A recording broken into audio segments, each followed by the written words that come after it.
This episode's brought to you by Garage. Are you tired of waiting around for your truck to sell or getting pennies on the dollar for perfectly good fire apparatus?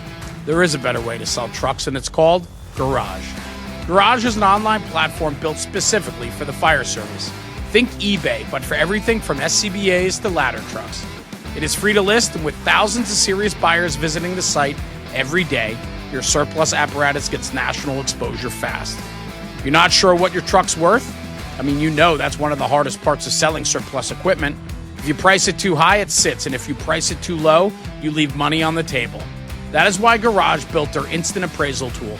It uses real nationwide marketplace data to give you a live estimate on your truck's value. And it's completely free with no obligation to sell. Once you accept an offer, Garage handles the heavy lifting. Freight coordination, paperwork, and payment processing are all taken care of so you can stay focused on serving your community. And if you have apparatus coming up for sale or are searching for your next truck, visit shopgarage.com today and contact Garage. Hey everyone, thanks for tuning in for another episode of the podcast. Before we start today's episode, I just want to mention to you real quick a new project that I launched in partnership with my friend Taylor over at Taylor's Tins, Legacy Fire Cards. Legacy Fire Cards is a passion project for me, something I've wanted to launch for a very long time. And Black Friday in 2025, just a few months ago, we launched it with tremendous success. And what Legacy Fire Cards is, it's a trading card for the fire service. The caption is preserve, educate, and collect. And what we're doing is we created a collectible trading card where we talk about the traditions and culture of the fire service, from famous fires, historical pieces of equipment, the origin story of firefighters who have made an impact on the fire service, and then fire photos, apparatus photos, and everything in between. It is a trading card series that captures the essence of the fire service. And the idea is to create a collectible between young and old, where a father can share these cards with his son to talk about the job, because as I always say in the podcast, when we talk about the job, we're making the job better. These trading cards are exactly doing that. We are preserving the history and traditions of the fire service. So check out legacyfirecards.com, support the project, and now enjoy the episode. Benjamin can have love for the truckie, beautiful minds, but we love getting ugly. Risk takers with a clover, man, we love getting lucky. You run, we chase fire, I love when it ducks me. Tones go off, house watch, read the address out. 1075, get up off the magic couch. 500 gallons prepared for the baddest drought. Who else you want on the way when disaster's Can't out? Even get a little bit rattled when you enter with exit apparel. Mayday, member down, they'll drag you. You won't get this from every Tom, Dick, and Harold, but here's a view from the top floor with Mickey Farrell.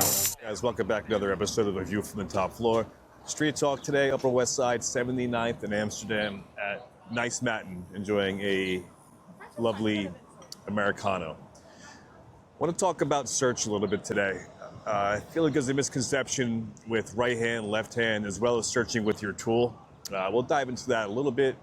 It's kind of hard to talk about search rather than show you, but let's talk about some of the misconceptions I feel that we're developing early in our careers. Left-handed, right-handed search. This has been a confusion for young firefighters because they think that they're married to the left-hand, right-hand search throughout the entire search of the fire building. That's not the case. For me, when I choose to go left or right, or I have my inside team and I divide them in two, it's just a matter of dividing that fire apartment or the fire building up into two areas, two sections that need to be searched. I'm searching on the left-hand side of that apartment, and the other guy is searching on the right-hand side of the apartment. Hallways are like highways. We move quickly in hallways. We rent hallways. We own rooms, meaning that when we force that door, it's off to the races down to the hallway. We're moving very quickly.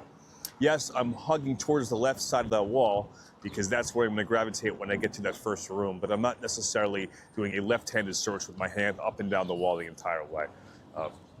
You're going to let the smoke and the heat push you down. Yes, we're not walking. Far too often I see guys walking as well, which is out.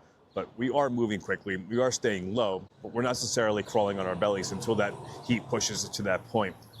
Now, when we do get to the fire room, or we get to a room to search, not necessarily the fire room, but when we get to that point of search, where we make the decision to turn into a room, again, we're renting the hallway, we're owning that room. If I get into that room and I can have somewhat visibility into that room, and I see a bed to the right, yet I'm doing a left-handed search, Well, I'm going right to search that bed. I'm not going all the way around the left-hand side of that room to get to that bed to do the search. This is called orientation. And when I do this and talk about it, I'm never spinning my hips. So that said, Fire Academy, left-handed search. Big win. It's down the wall, you make a 90-degree turn, down the wall, make a 90-degree turn, down the wall, make a 90-degree turn. It's great for getting back to point A. However, we're not searching in detail that room, and it's taking a long time to do that. Now, if you get to that third 90-degree turn, and you find a victim, or if something was to happen and we had to rapidly leave that fire building, you have to come all the way back around to get to your point of entry. That's very time consuming, and under a little bit of stress, we can get very disoriented because you might come off that wall. And we're so ingrained at an early age of our job that left hand, left hand, left hand, when it's time to go, it's simply a right-handed search to get back to where we started. We have to realize that. It's a 180 turn, and then it's a right-handed search. So a tool for that, if this was to happen, you have to reorientate yourself, or you have to get out rapidly using the wall as a guide. Just simply take your left hand, put it over your right hand, make that contact, slide the hand out, do a 180, and there you have it. That's your 180 turn with left hand now reversed into a right-handed search, and you will find your way back to where you started. But let's get back to talking about the room and doing the search in the room. Orientation as far as your hips. Now, when I enter any room to do a search, I'm never spinning my back. It's just like being in the ocean. If you come off that wall and you start to spin, you don't know where you are until you pop your head out of the water what way is up. Same thing in the fire building. When it's a lights out condition and you're doing that search with that gravitation of orientation, when you start to spin your back within the fire apartment or the fire building, you will get disorientated. You don't know until you stick your head out the window and reorientate yourself with that fire. Now, just to break down this orientation, gravitation type understanding of search, it really is your hips align with that entry door you're going into. Now, if you're going to go right, even though you're doing a left-handed search, you go left first. Find a point of reference. Okay, great. You got a nightstand, a dresser, whatever that may be. That's your point of return. So when you start to do your gravitational pull around that room you're searching, you get back to that area where you had that dresser, and that's where you started. That's your point of return. Now, it's not a strict rule written in stone that you can't turn your body, obviously, but just be cognizant of where your right hip bone is as you move. It's just like playing basketball and boxing someone out, and you're in the key, you're in the paint. You know where you are at all times. You know where your opponent is. You know how much time you've been in that key, because time is a tool ultimately on the fire ground. We have to realize and manipulate time. And then we're understanding where that line is in position to where our hips are. Same thing as boxing out an opponent on the basketball court. So when you do gravitate, picture a large dog on a leash. If that dog was to act up, you pull the leash, his ass comes right back to you every time. So it's the same thing. When you're going into that room, now stand up and do it. When you're going into that room, your hips are aligned. You come to the table, boom, bed, back, and you come back to your hips are always aligned to that door. So it's hard to explain, obviously, on a podcast, especially if you're just listening to this, but I talk about it in my class. If you ever do come to any of my workshops, we go over it in great detail. I just want to break the notion that left hand, right hand is so strict that when you get to the room of search, it's a gravitation and orientation. It's not strict left hand, right hand. We have to understand that we get there, all bets are off. You are adapting to the moment and adapting to that room to perform. Now, there's a misconception that's going around somewhat on the socials that I've seen lately about searching with or without a tool. And the explanation of this is, it's just, if you're debating this, you don't really understand the concept of search, in my opinion. Your tool should go where you go. It's an extension of your body. That's the bottom line. Can we stage that tool at certain times of a fire in certain situation? Of course, but I would say most times, if not a majority of the time, that tool should be with you. And we're not poking and prodding for victims. We're not replacing our hands with that tool. What it's for is when things go sideways and when we don't have time. Again, time is a tool, but when we start running out of time, we have to make split-second decisions of survival. You need that tool to perform, whether it's taking a child gate, whether it's breaching a wall, whether it's using as a substantial object to bail out a window. You need that tool with you at all times. Again, it's an extension of your body. So it shouldn't even be a debate, in my opinion. This is like firefighting 101 stuff, but everyone likes to debate everything. Everyone wants to challenge everyone. It comes down to experience and going to fires and realizing that you need that tool. And the times that you've made mistakes, you probably needed that tool, thinking, I should have had that tool with me. So how do we beat this? How do we combat the internet and what people are saying is go out and try it for yourself. Go to a couple fires, figure out what works for you and what doesn't work for you. I'm not telling you, hey, this is set in stone. I'm telling you how I operate and how most guys that I work with and that I know operate, and that is research with the tool as an extension of our body. Have we staged it at times? Yes, but more often than not, that tool is with me to perform a task under dire need when time has run out and it's time to go. All right? So, search. Left-handed, right-handed, sizing that up, understanding we're just dividing that search area into two sections, and then we're performing an orientation search when we get to that room. Again, never spinning our body in the fire building. And if you do spin your body and you do get somewhat disoriented, simply open a window, stick your head out, and resize the building up from the inside out. I've talked about that in the past.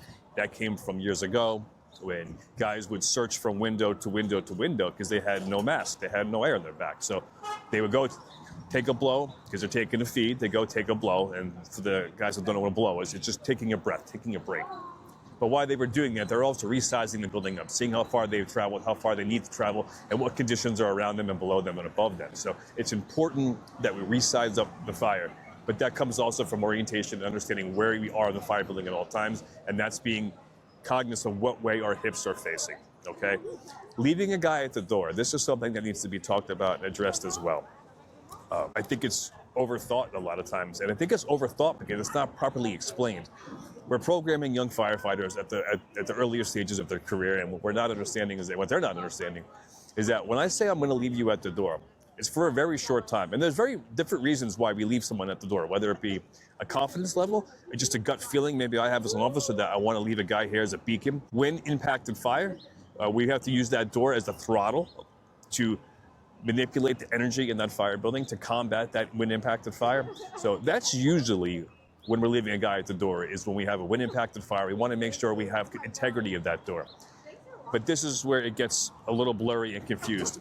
When you are relieved at that door by the engine company officer, that's the only person that can relieve you. And if you work in an area, a volunteer department or understaffed, it could be a safety officer, it could be whoever you trust. But if you're on my job and you're listening to this, the only person that can relieve you if you're at the door is, in fact, the engine company officer, and have that conversation. LT, Cap, you got the door? You're good? He's going to tell you yes. Now it's off to the races. Again, hallways are like highways. If you rent them, we move very quickly. So that time at the door that we were maintaining the integrity of that throttle, manipulating that energy, we make up for it because now we move very quickly in the hallway to get to that first room to search. Now, when we're at that door, the door is closed with a tool not allowing that door to lock, a tool that's keeping it chock only open a couple inches. That's closing the door behind you. We're not closing the door, never close the door all the way behind you. We're always chocking it to a point of a few inches because if we have to get out, we have to get out. Again, it's a throttle, open and close. We talked about that a couple episodes ago. But you can search off that area. So if you're at the door, maintain integrity of the door, maintain that throttle, but you can search a few feet left, right, down the hallway just a little bit. Just never overcommit your search. Again, you were assigned a task to maintain that door, and that is ultimately your job, but you can search around that vicinity to make sure that you're not sitting right next to a victim. There could be a victim sitting right next to you that maybe they missed when they first pushed into the fire department. Maybe they missed it, and now you're stuck at the door, quote unquote stuck, doing your search. Engine company officer comes, you are now relieved to go perform your search. Just some thoughts and details on search that I think that's getting overlooked. From the basic level of Academy, Fire One, all the way up to the progression of where we are today with people teaching tactics on a national level, but not necessarily teaching from experience, teaching from theory. Big difference between theory and experience. So vet the information, vet the people feeding you the information, and for the most part, it's good. There's great stuff out there. The best advice I can give you is go out, try different things that work for you, find a systematic method that works for you. That's all I got. 79th, Amsterdam. You got it. Nice Matin.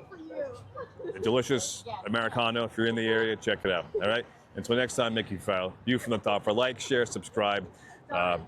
Cheers. So Thanks for checking out the episode, guys. Wanted to jump back on real quick and talk about FDIC this week. If you are out at FDIC, I'll be speaking on Tuesday, April 21st at 1:30 p.m. It's a 4-hour workshop. It's Fire Academy to the Fire Floor, Why the Disconnect. This is a program that I put together where it bridges the gap for the young firefighter trying to find his way that might have gotten lost from the mindset of when you learn something in the academy, you learn it when you go to your firehouse. We hear this often. So it sets young firefighters up for failure many times because it's a dead-end street if you go to a firehouse that doesn't have the standards, steep and pride and tradition. It bridges the gap for that lost firefighter, as well as for the senior members in the room to take on that mentorship role, to motivate you to become that guy, to show the next generation that this still is the greatest job on earth. As well as on Thursday, April 23rd at 4:26 p.m., I'm doing a high-intensity training. This is a new thing at FDIC this year where it's a theater-type setting. It's a 4-hour time frame with multiple speakers that jump up for 20 minutes. On Thursday, I'm talking about the art of time, from logic to elegance on today's fireground. And then on Friday, April 24th at 10:30 a.m., I'm doing VES and the path to position. High-intensity training, the HIT program. Check it out. Go to FDIC website, and you can find it on there. And if you happen to be floating around Wednesday evening, 5:30 to 8:30, we'll be at the Punch Bowl for a happy hour open bar. That's sponsored by Garage, National Fire Radio, Legacy Fire Training Cards, and myself. We're all going to be there. 5:30, 8:30 at the Punch Bowl. Come by, say hello. All right. Thanks for the support. Like and share the podcast. We'll see you out in Indy.